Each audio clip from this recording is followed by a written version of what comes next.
Bonjour et bienvenue à cette édition de la Tribune TVHR. Ma première invitée a été honorée la semaine dernière par le député de Saint-Jean, M. Louis Lemieux. Il a reçu la médaille du député. C'est très rare qu'une personne reçoive une telle distinction. Il s'agit de Mme Martine Roy, qui est directrice générale du Carrefour Jeunesse Emploi Saint-Jean-Iberville. Mme Roy, bonjour. Oui, bonjour. Donc, on vous a honoré pour les 30 ans à la tête du Carrefour Jeunesse Emploi Saint-Jean-Iberville. C'est tout un honneur que vous avez reçu. Oui, et toute une surprise, je dois vous avouer, parce que je n'étais pas au courant du tout. Non, on a fait ça en catimini un peu, hein? Vraiment, là, je peux dire que j'ai rien vu venir de cette mention. Oui, parce qu'on avait organisé, vous aviez organisé une petite discussion avec M. Lemieux au Carrefour, et finalement, ça s'est terminé là, avec cette remise-là de la médaille. Bien, j'avoue que c'est souvent une pratique que j'ai développée avec les années, de faire en sorte que moi, je les côtoie, les jeunes, je les entends, je les vois.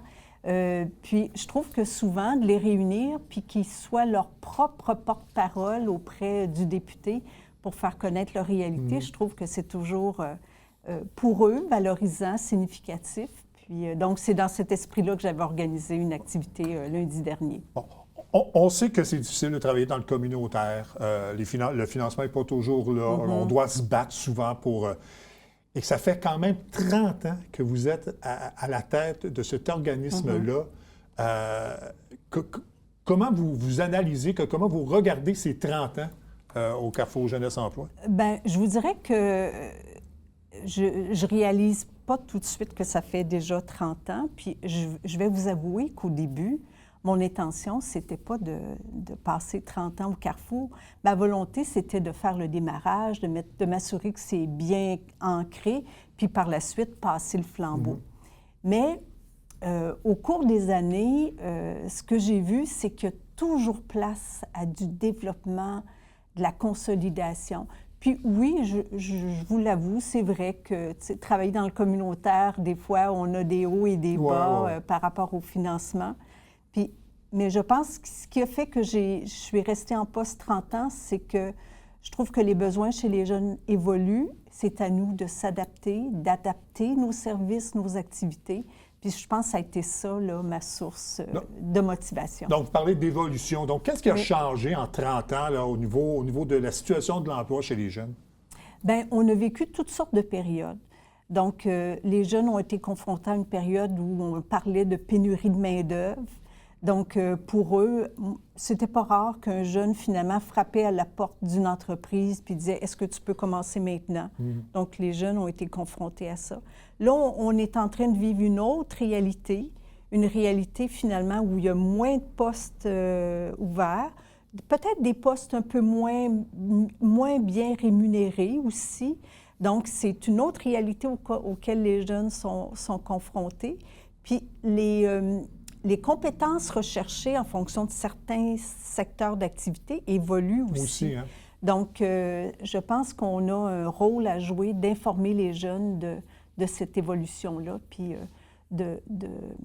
d'être ouvert aussi à une formule de formation continue parce qu'on apprend tout au long de notre vie. Donc, c'est dans cet esprit. Mais est-ce que vous diriez que la situation est pire ou meilleure ou semblable, juste différent? Différent. Je dirais que dans les 2 dernières années, on voit que la recherche d'emploi est plus difficile. Même pour les jeunes diplômés, c'est beaucoup plus difficile de trouver un emploi dans leur domaine d'études. Puis je peux comprendre les entreprises, ils ont plus de candidatures, donc ils vont retenir parfois des gens qui ont de l'expérience. Donc c'est dans cet esprit-là qu'il faut les habiliter à faire valoir leur potentiel, puis à élargir aussi leur champ d'horizon. Donc, c'est dans cette perspective. C'est ce que vous offrez, dans le fond, là, pour expliquer peut-être un peu aux gens le rôle que le Carrefour joue auprès des jeunes. Donc les guider dans la recherche d'emploi, en fait, un peu expliquer ce que vous faites dans le quotidien. Bien, j'avoue que nous, c'est très large, hein, parce qu'on s'adresse aux jeunes de 15 à 35 ans. Puis pourquoi j'inclus les 15 ans? Parce que parfois, il y a des jeunes qui ont une grande démotivation scolaire, puis il faut... Ou une situation familiale aussi qui les amène à aller sur le marché du travail. Tout à fait. Ouais. Donc, cet large échantillon, oui, bien sûr, on va les soutenir dans la recherche d'emploi, mais aussi dans un projet de retour aux études, parce qu'on sait que Malheureusement, il y a des jeunes qui ont décroché de l'école, ils sont sans compétences. Plus tu es formé, plus tu es diplômé, plus tu améliores tes conditions de vie puis ta situation professionnelle. Mais on est aussi, je dirais, un organisme qui est là pour faire vivre des expériences aux jeunes. C'est normal qu'à 16 ans, de dire, est-ce que je suis manuel? Est-ce que je suis une personne qui aime le travail minutieux? C'est pas acquis. On a tous passé par là. J'ai des enfants qui se cherchaient jusqu'à 20, 21 ans même aujourd'hui parce qu'on choisit souvent un cours au cégep et on voit que ça ne nous convient pas, on change. Alors, on est encore en période de réflexion. Ah oui, c'est tout à fait normal. Donc, nous, on crée des occasions pour que les jeunes puissent se découvrir, apprendre à se connaître, explore des avenues qui pourraient l'intéresser. Puis des fois, c'est de passer par des projets, des activités, des expériences de bénévolat, des stages de découverte aussi. Donc, on est vraiment un lieu d'expérience pour les jeunes. Est-ce que vous allez jusqu'à exemple, si un jeune se présente au Carrefour, ne sait pas trop, est-ce que vous allez les orienter, par exemple, vers un type de travail qui est recherché et qui pourrait peut-être répondre à leurs besoins? C'est évident que le marché du travail change. Il faut rester à l'affût des modifications que certains emplois vont vivre, certains secteurs d'emploi vont vivre. Mais oui, c'est à nous de les informer par rapport à cette réalité-là, c'est sûr et certain. Bon, on a souligné vos 30 ans donc à la tête du Carrefour Jeunesse Emploi, mais c'est plus que ça, là, parce que vous êtes impliqué dans le communautaire depuis beaucoup plus de temps que ça. Vous avez lancé Mère en Action, vous avez lancé aussi l'organisme Passe-moi la POC. Donc, vous êtes impliqué dans le communautaire vraiment là, par passion et c'est ce qui vous anime dans le fond.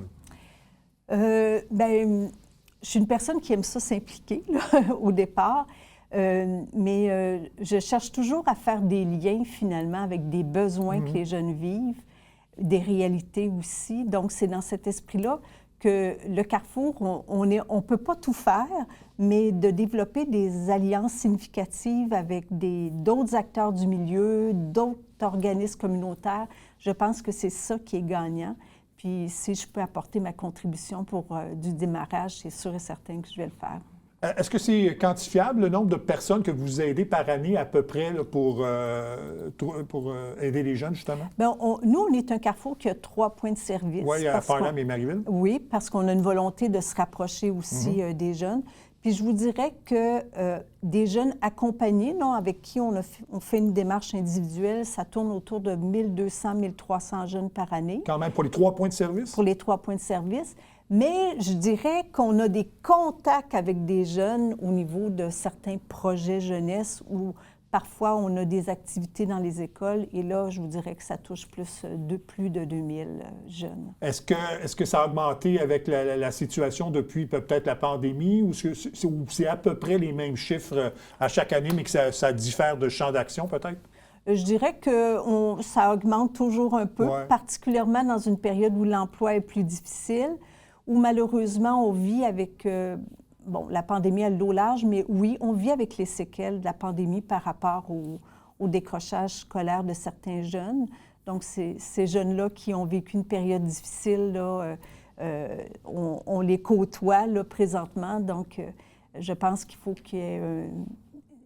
faut les aider à regagner confiance, à développer des habiletés de communication. C'est dans cet esprit-là qu'on voit que les besoins diffèrent, mais le nombre de jeunes rejoints est en croissance. Je ne sais pas si vous pouvez répondre à cette question-là, mais ça m'amène à une réflexion. Donc, quand on parle de jeunes là, de 15, 16, 17 ans qui se cherchent, qui veulent un emploi, mais qu'on voit qu'il y a des problèmes reliés à ça, est-ce que vous allez même jusqu'à les référer à d'autres organismes pour pouvoir les aider, justement? Oh, absolument. Moi, je pense que souvent... lorsqu'on travaille ensemble en complémentarité, c'est ça qui est gagnant aussi. Donc oui, ça peut être travailler avec l'école d'appartenance du jeune, ça peut être avec un intervenant du secteur de la santé, donc un organisme communautaire. Donc c'est vraiment dans cet esprit-là que c'est gagnant de travailler en complicité. Bon. Je vais en profiter pour parler de 2 événements qui s'en viennent, là, organisés par le Carrefour Jeunesse Emploi. Il y a d'abord un vernissage jeudi prochain, donc le 4 décembre, là, qui sera présenté. Oui, Vocation en art, c'est un projet qu'on fait avec les Carrefour Jeunesse Emploi de la Montérégie. Donc, il y a de la formation en ligne et ça se termine par un vernissage. Donc, ça se déroule dans une forme de 5 à 7, là, ce jeudi, dans nos locaux, là, sur la rue Saint-Paul. La rue Saint-Paul. Il y a aussi à Marieville, je pense, il y a un marché de Noël, en fait, qui s'en vient. Il y en aura un à Marieville et un dans vos locaux de Saint-Jean-sur-Richelieu, c'est ça? Oui, tout à fait. À Marieville, ça se déroule en fin de semaine. On est finalement avec le marché de Noël de la ville de Marieville. Le marché de Noël ici à Saint-Jean se déroule dans notre stationnement le 10 décembre. Donc, oui, bien sûr, on va avoir des artisans, mais aussi notre cordon vert populaire là, qui a préparé des denrées et des activités là, pour les enfants aussi. Et Farnham a aussi une participation dans un marché de Noël, mais c'est au niveau du club chasse et pêche qu'on s'est associé pour un marché de Noël. Parfait. Puis je voudrais prendre une minute là, pour parler aussi d'une activité qui a eu lieu récemment. C'est un tournoi de jeux vidéo que vous avez organisé, qui impliquait des jeunes. Je pense que c'est une belle façon d'impliquer justement les jeunes là, à vos activités et à se faire connaître là, par le Carrefour. Oui, tout à fait. Donc, c'est aussi un concours qui se faisait à l'échelle vraiment nationale, tous les Carrefours Jeunesse Emploi. On a fait notre édition locale et vraiment, j'ai été agréablement surpris. Les gens de mon équipe aussi, on a rejoint quand même 32 jeunes qui ont décidé d'y participer. Et donc, ça a été une activité conviviale. Même s'il y a de la compétition, c'était amical, et, agréable, festif. Et on a fait aussi la finale régionale dans nos locaux. Donc, notre premier, notre gagnant de la première place s'est quand même rendu en 4e place là, au niveau du Québec, l'ensemble du Québec. C'est une bonne façon d'accrocher les jeunes de toute façon. Hein? Tout à fait, exactement. Bien, Mme Roy, merci beaucoup. Félicitations pour ce très bel honneur que vous avez reçu. Et puis, longue vie au Carrefour. Et puis, continuez votre implication. C'est primordial, bien sûr. Merci de l'invitation. Merci, ça me fait plaisir. On revient après la pause.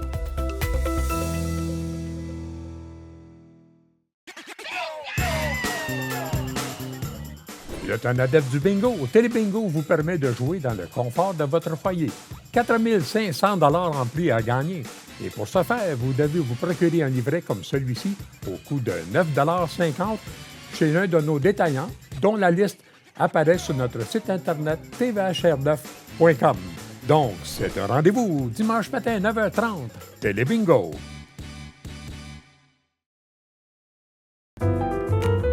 À tous les mois, écoutez Dans l'œil de Miss Ray et rencontrez des artistes et des organismes qui contribuent à la diversité culturelle de notre belle région.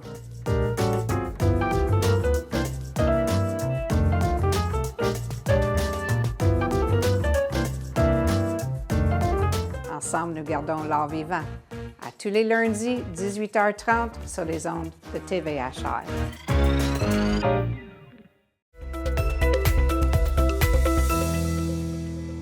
Avec mon prochain invité, on va parler d'une très bonne nouvelle économique, Philifred Pizzeria, qui prend de l'expansion. Je reçois M. Simon Verville, qui est actionnaire et cofondateur de Philifred Pizzeria. M. Verville, bonjour. Bonjour Mario, merci pour l'invitation. Ça me fait plaisir, parce que des bonnes nouvelles économiques, on va les prendre, évidemment. Donc, c'est l'acquisition, en fait, d'une nouvelle usine de production à Saint-Jean-sur-Richelieu. Peut-être nous parler de ce que ça va consister et de ce qui est mijoté là, pour arriver à ce projet-là. Absolument. En fait, on va fêter nos 3 ans en termes de commercialisation de nos produits d'épicerie le 6 décembre prochain. Puis, évidemment, en 3 ans, on a connu une croissance fulgurante. Puis là, on commençait à avoir vraiment... en fait, notre espace était beaucoup plus restreint, qui nous permettait... En fait, il nous restait encore une fenêtre d'opportunités pour pouvoir répondre à la croissance à venir. Donc là, c'est fait. On a fait l'acquisition et en même temps, on a signé une bannière. Donc, le timing était exactement où on voulait aller. Donc, tout l'échéancier, en fait, nous permet de pouvoir répondre à cette nouvelle bannière qu'on a signée qui est métro au niveau national. Donc, plus de superficie, plus de production, mais nous, on le dit toujours, on ne va jamais compromettre la qualité pour la quantité. Exactement. Donc, où se sera située exactement cette usine-là? Donc, pour les gens qui savent, nous, on est situé sur la rue Saint-Jacques actuellement, dans notre espace locatif. Et honnêtement, c'était à quelques minutes, donc peut-être 5 minutes de marche, toujours sur Saint-Jacques. C'est une bâtisse qu'on a fait l'acquisition.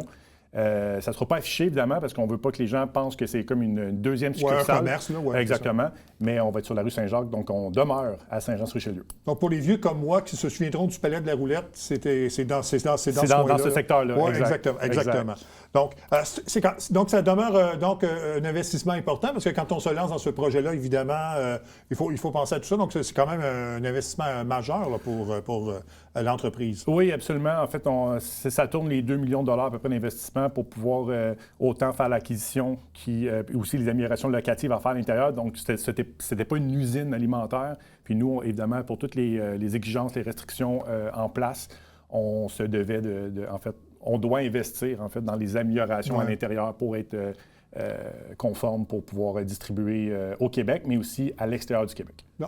Vous l'avez dit, je pense que ça va doubler, je pense, la superficie de production là, que vous avez actuellement. Hein? Absolument. Bon.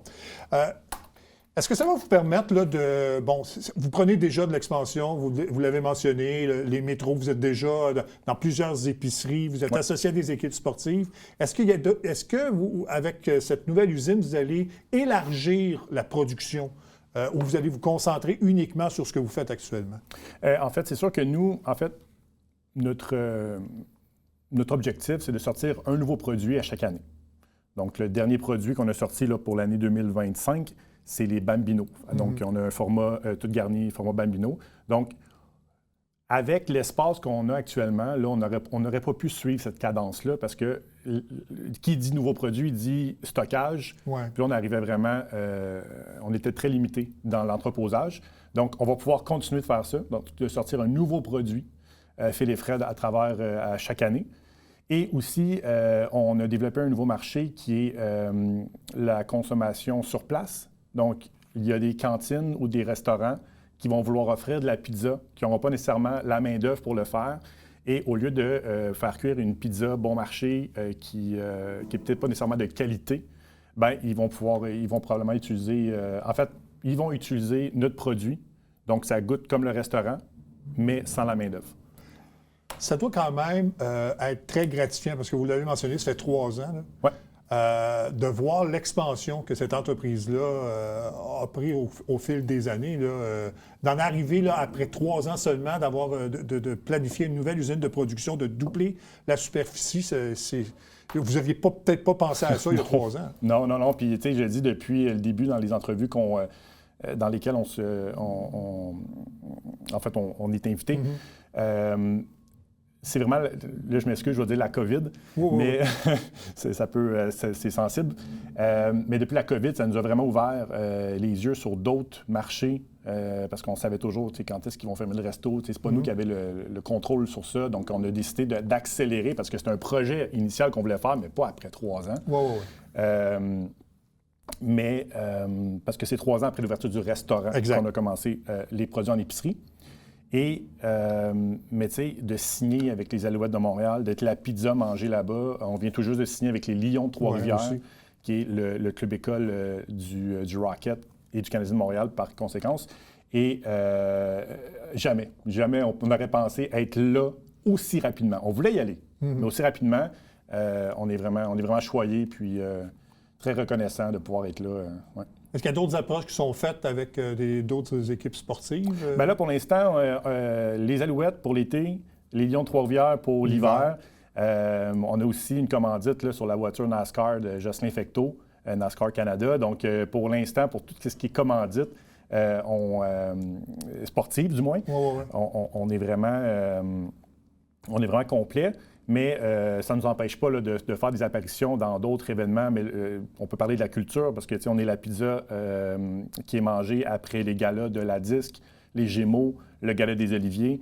C'est quand même pas rien, ça. Oui, on est vraiment contents. Ouais. Parce que la compétition doit être féroce. Oui.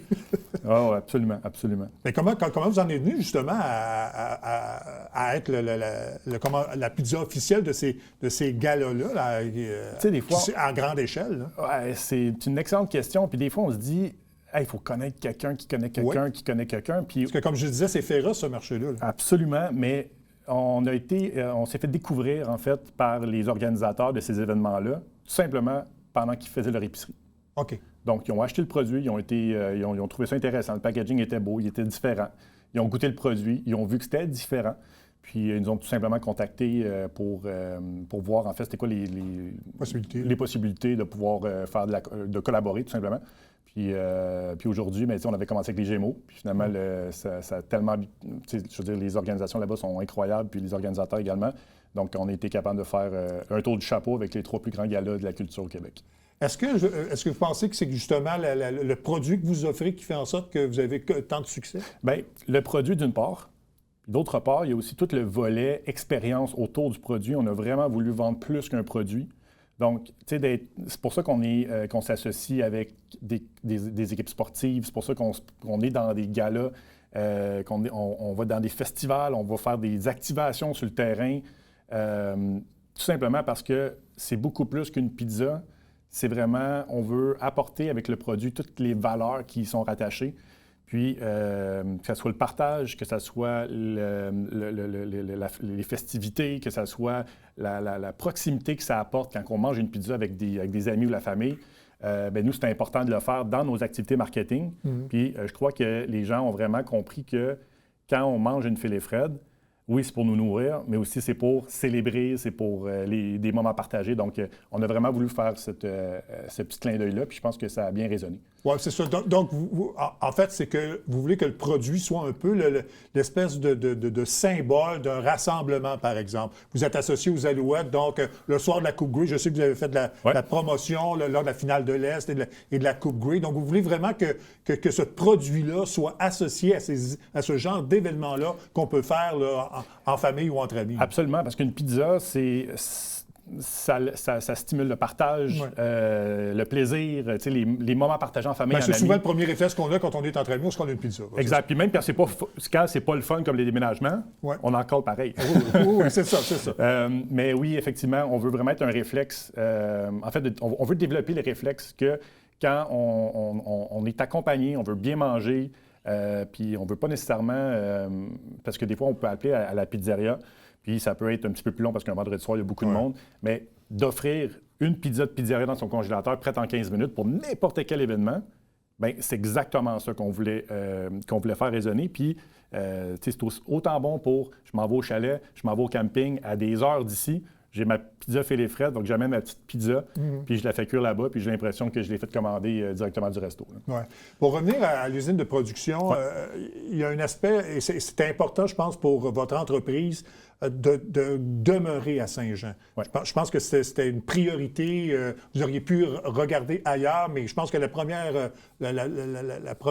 premier réflexe que vous aviez, c'était de regarder ce qui était disponible ici à Saint-Jean. Oui, puis ça n'a pas été facile parce que les terrains commerciaux ne sont pas nombreux. Mm-hmm. Donc, il faut vraiment... c'est très limité.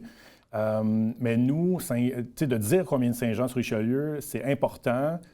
Puis, je ne veux pas avoir l'air cliché, là, mais c'est grâce à la communauté johannaise qu'on est rendu là aujourd'hui.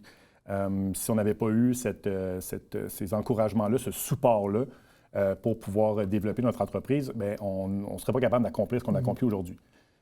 Puis on est tellement fiers qu'on met l'origine du produit directement sur la boîte. Ouais. C'est un produit de Saint-Jean-sur-Richelieu. Donc, c'est pas juste du Québec, c'est pas juste du Canada, ça vient de Saint-Jean. Puis, il fallait que nos opérations restent ici. Oui. Puis, il y a une implication sociale aussi, parce que je vous ai reçu l'année passée. Ouais. Vous étiez que président d'honneur je pense que c'était Ose Entreprendre. Ose Entreprendre, exact. Oui, c'est ça. Donc, c'est important aussi pour vous et l'entreprise d'être impliqués socialement dans la communauté. Totalement. Puis, c'est vraiment, je pense que c'est une responsabilité d'entrepreneur. Si la communauté nous a permis de vivre de nos passions, de nos entreprises, il y a une responsabilité de redonner. Puis c'est pour ça que nous, on essaie d'avoir des causes. Je pense à la Fondation Santé sur laquelle je suis administrateur sur le conseil d'administration. Je peux penser à l'Étoile, je peux penser à ProAnima. C'est vraiment des causes que nous, on va venir choisir. Mais il y a aussi plein de petites initiatives citoyennes. Par exemple, on a un tournoi de hockey, un marché de Noël, des trucs comme ça, puis on donne des certificats cadeaux, des trucs comme ça. Mais pour les plus d'envergure, si on choisit nos causes, puis à Saint-Jean, on est reconnu pour redonner, mais vraiment parce qu'on se sent redevable, parce qu'on ne serait pas là si ce n'était pas de la communauté. Bien, c'est tout à votre honneur. Vous avez parlé tantôt d'expansion, donc là, Québec, vous avez parlé d'aller à l'extérieur du Québec. Est-ce que c'est déjà fait ou c'est dans les plans? Là, avec Métro National, on couvre la province. Donc, on peut, c'est drôle parce qu'on peut retrouver nos pizzas à Havre-Saint-Pierre, qui est à quelques heures d'ici. Pour ceux qui ne connaissent pas, c'est passer cette île. Oui, tout à fait. Puis c'est ça. Puis pour sortir du Québec, il faut vraiment avoir des exigences de salubrité vraiment plus élevées pour respecter, en fait, celles du fédéral. Et c'est la nouvelle usine qui va nous permettre ça. Donc, il faut falloir que l'usine soit opérationnelle avant de pouvoir sortir du territoire québécois. Et elle sera opérationnelle quand, cette nouvelle usine? Printemps 2026. C'est vraiment là, on est dans les travaux. Puis, une fois que c'est fait, 2026, on va être opérationnel, puis on va pouvoir commencer à sortir de la pizza de cette usine-là. Puis, dernière question, est-ce que, outre la pizza, est-ce que vous pensez faire d'autres produits éventuellement qui se rapprochent peut-être de la pizza? Oui, bien écoute, c'est une super bonne question. Nous, on écoute la clientèle. La clientèle, c'était pas un nouveau produit qu'elle voulait, c'était une plus petite portion. Exact. Donc, pour les personnes seules, etc. Donc, pour l'instant, on est rendu avec 4 pizzas. La Bambino, on a les boules de pâte aussi pour les gens qui veulent faire leur pizza à la maison. Puis on sait tous que c'est la pâte qui est long à faire. Oui. Donc en ce moment, c'est notre suite de produits. Mais on a effectivement là, des projets pour toujours rester dans les produits Félé-Fred, mais peut-être sortir de la pizza puis d'aller voir d'autres produits qui pourraient être intéressants pour notre clientèle.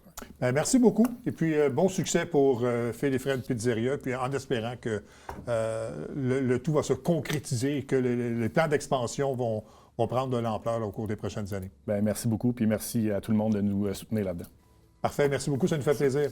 Voilà, ça complète cette édition de la Tribune TVHR. J'espère que ça vous a plu, mesdames, messieurs. À la prochaine. Au revoir.